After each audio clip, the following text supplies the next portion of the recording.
Hi Mia, how's this past week been for you? It's been okay. Hanging in there. Good, good. How are you feeling now?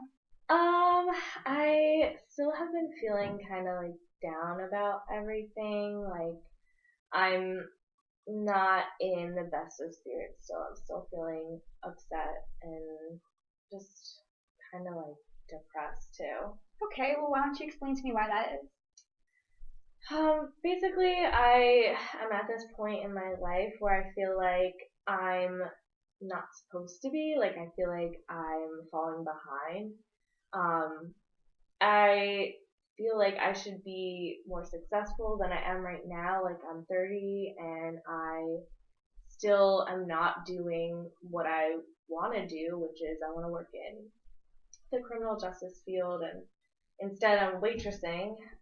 So that's really has nothing to do with that field. And I just look around me and all my friends are successful, my family's successful, and then I feel like this like black sheep that's just not smart, not successful, just like not capable or something.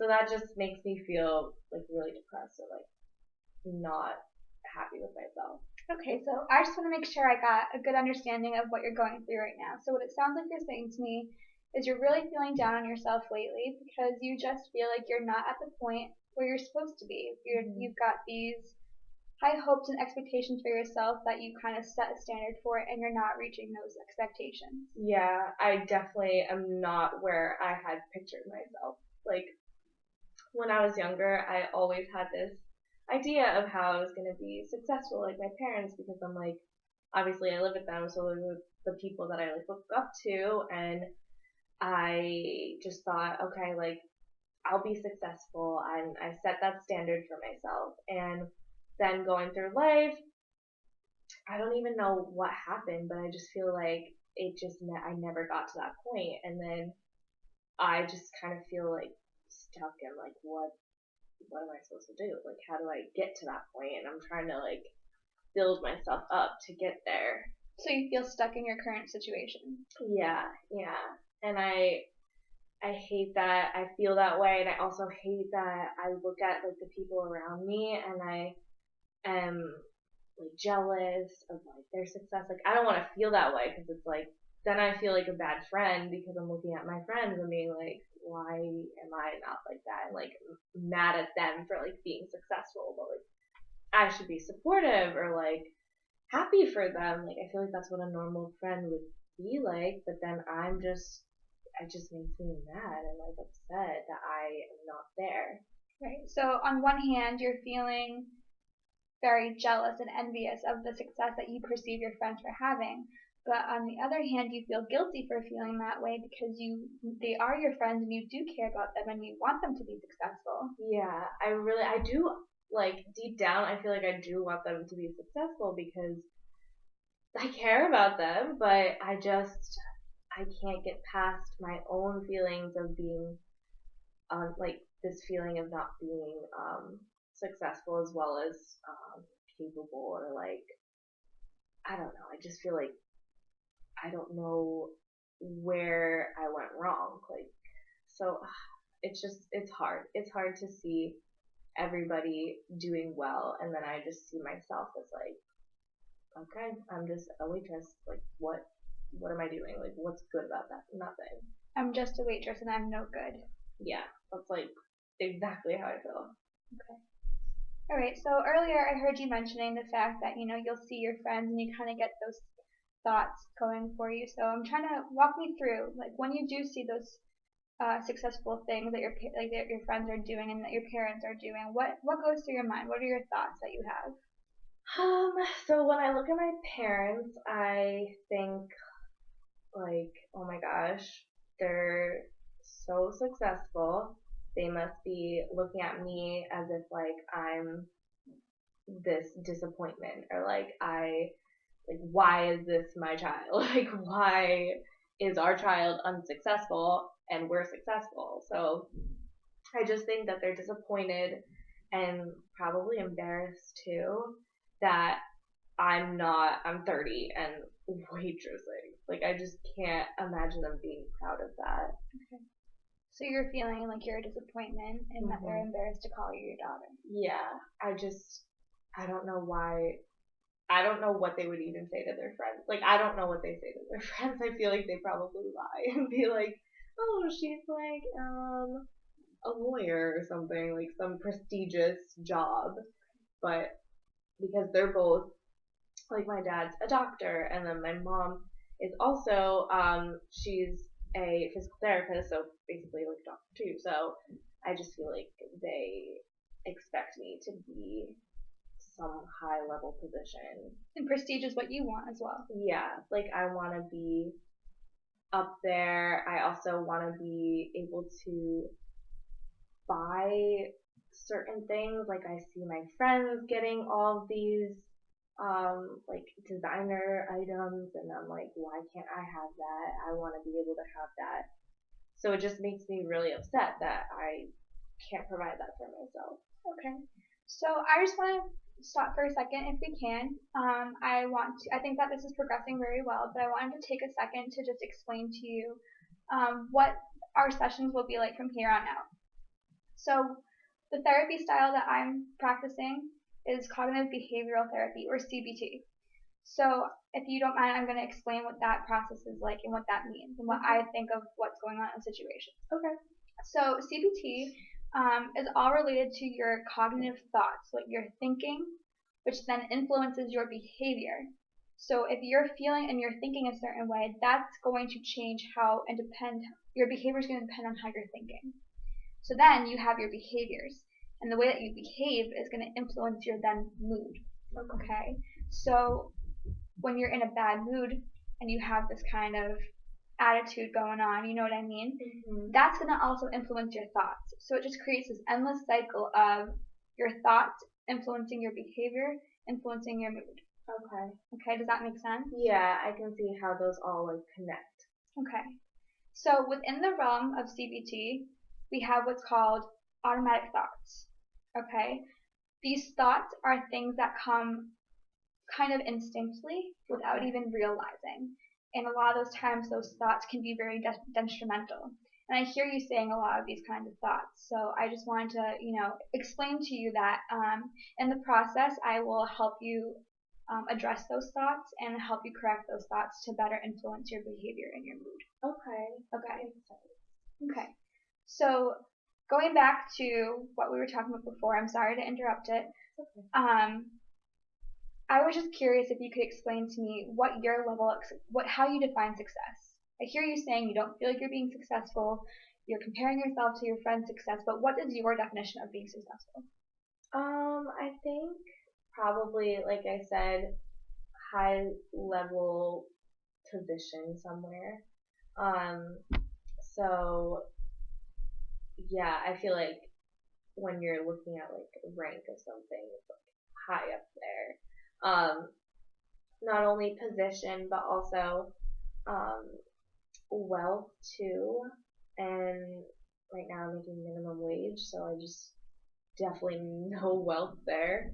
Um, so if I had a better salary, like from this high level position, then I would be more successful. And then also just success within, I don't know, feeling confident in myself too, I guess. Like, I feel like that would make me feel successful, and I don't feel confident in myself. So I feel like those things kind of play into that. Okay. So I'm also hearing the idea of you saying earlier that you felt trapped, as if there's no other way for you to be and accomplish your goals. I just want to expand on that a little bit. What is it about your current situation that makes you feel trapped? I guess I know that I want to be successful, but I'm 30 and I, I want to go back to school, but since I am older, I feel like embarrassed in a way because I'll be like the only 30-year-old within a class of like 18-year-olds and like to like 22-year-olds. I'll just be so old, and they're like, why is this old person in my class? Like, I just feel like I don't belong there. But there's that part of me that like wants to belong there, but I just don't see how I fit in. Okay. So I feel like that's kind of like stopping me from progressing in any way, is just that feeling of like not belonging and being embarrassed, and kind of like worrying what other people are going to think of me if I'm in their class and I'm 30 years old. Okay, so let's do a technique. It's called a role playing technique, okay? So let's pretend that currently we are sitting in a classroom and I'm an 18-year-old student that's in the classroom. I want you to explain to me what you're thinking and what you're going through sitting next to me, what your thoughts are. I'm probably thinking, oh my gosh, does this person realize how old I am? Like, are they going to, like, do they think I'm stupid that I have not gone to college until I'm 30? Like, I think that they're gonna think this person is stupid and maybe isn't, as, I don't know, I feel like they're going to think that they're better than me too, because like they went straight from high school into college and I didn't, so I feel like they're going to look down on me and just be like, you're beneath me. Okay. Okay, and that's not a good fun feeling to go through, especially when it's something that you want to accomplish. You want to go back to school. Yeah. Okay. So what we're going to do now is I have a worksheet for you that I would like you to try. Okay. So this is an automatic thoughts worksheet. Okay. So what we're going to do is in one column, you have your trigger thoughts. What causes your thoughts? What causes these negative thoughts to come to your head? The next column is what those actual thoughts are. Kind of like what we just explained when I was asking you to do the role play scenario. You're saying that they're thinking I'm stupid and I'm beneath them, okay? The next column is your new thought. And what this new thought comes from is if you thought of it in a different perspective. If you didn't have that automatic thought, what's another possible way that you could explain the situation? Okay? So I want you to try at least 2 or 3 of them if possible. And we'll get back and we'll read them and review them. Okay. So what's an example of your first trigger? Probably like,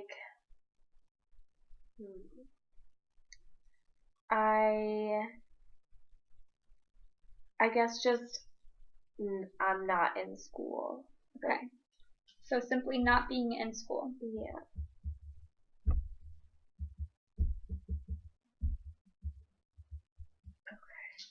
And what's the automatic thought that not being in school gives you?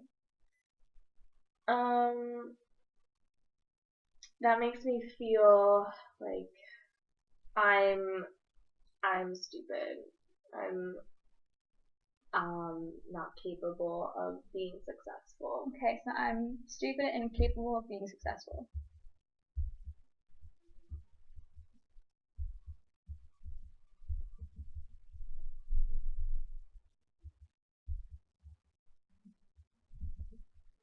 Okay. Now, we mentioned earlier that having that kind of automatic thought makes you feel bad and doesn't really help your situation. So what's a thought that's different from that could really help you feel better? What's a different new thought, a new perspective on you not being in school? Maybe like I'm like, even though I'm not in school now, like I want to go back to school, so I'm trying to think, like I want to go back to school, so it's, I don't know how to explain this. That's okay. I'm trying to think.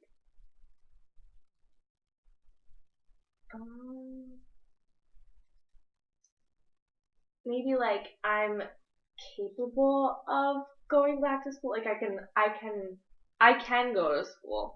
Right. So just because you're not in school now doesn't mean you can't go to school another time. Yeah. Okay.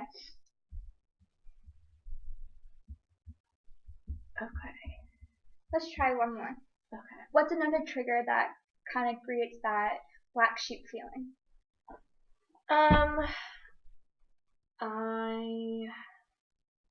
I guess just seeing my friends have materialistic items. Okay.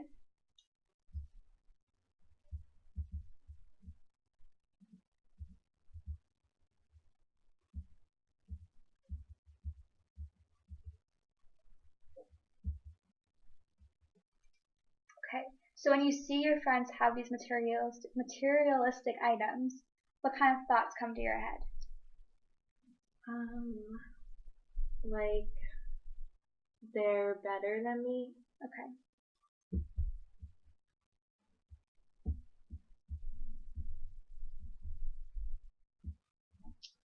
Okay, so rather than thinking, my friends have all these great things, they're better than me, which brings you down, what's a different kind of thought that we could have?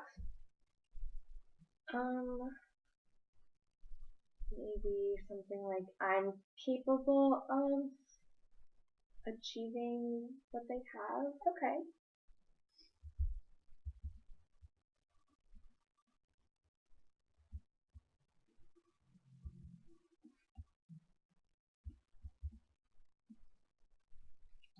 Okay. So after completing this worksheet, let's review and let's talk about how we're feeling and how that made you feel. Okay. I think that when I'm like looking at these automatic thoughts and like comparing it to the new thought, I just kind of see how negative these are. And then these aren't negative, they're more like reassuring. Mm-hmm. So I think that would obviously make me feel like the new thoughts would make me feel, like I said, reassured, which would then make me feel more positively about like my situation. And just thinking like, okay, like it's possible for me to be successful. But if I think like with the automatic thoughts, that always like it seems to be like hindering my progression with like what I want to do. That's great. I'm glad that you see that kind of progression into the new thoughts. Mm-hmm. Okay. So if I can, I'm going to explain one other aspect of CBT to you, and it's kind of related to the automatic thoughts. Okay. So a perspective of CBT, and especially with automatic thoughts, is that we believe there's a core belief inside us that kind of has generated throughout our lifespan, through our experiences, through our behaviors, through our own thought processes, we become kind of changed to this idea of our core beliefs. Now, some beliefs can be very negative, just like these automatic thoughts. So I also have another worksheet that I thought would be kind of useful for us to look at. Okay. So this is a core beliefs worksheet. What this says is that these are examples of some core beliefs. I'm unlovable, I'm stupid, I'm boring, things like that, that really are the center for the rest of the remaining automatic thoughts. Okay? So what I want you to do is mention what you think your biggest core belief is. Okay? So why don't you go ahead and write that, and then we'll say it as well. Okay. These are just examples. You're not limited to just those. So if you have a core belief that you really think that comes through to you. Probably.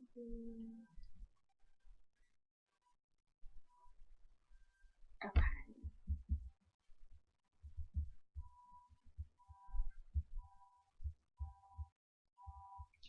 Okay. So your core belief, I'm not good enough. Okay. So the next part of this worksheet, real simple. I want you to think of 3 reasons that your core belief isn't true. So list 3 pieces of evidence that are contrary to that belief, that you know that you are good enough. Okay.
Okay.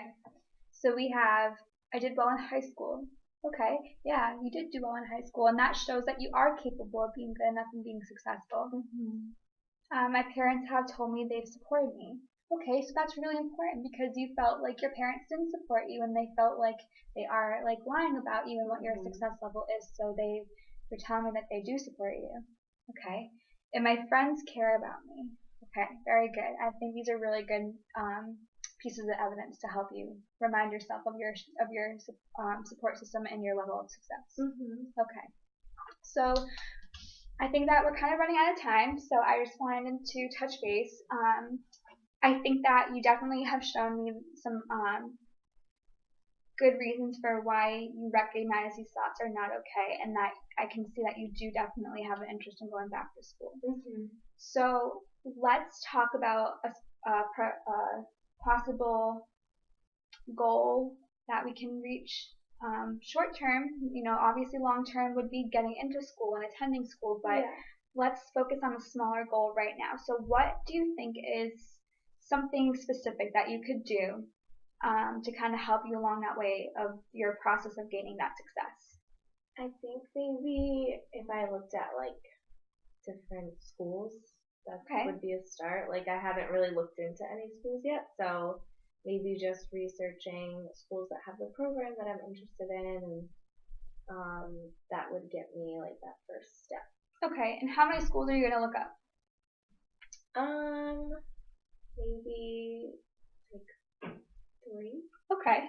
Okay, and do you have access to like the computer to like Yeah. really make sure you're doing that? Mhm. Okay, so let's say by this time next week at our next session, you will have looked up 3 different schools that have your criminal justice program that you're looking for, and we'll touch base and see how that process went and how your feelings were related to that. Okay. Okay.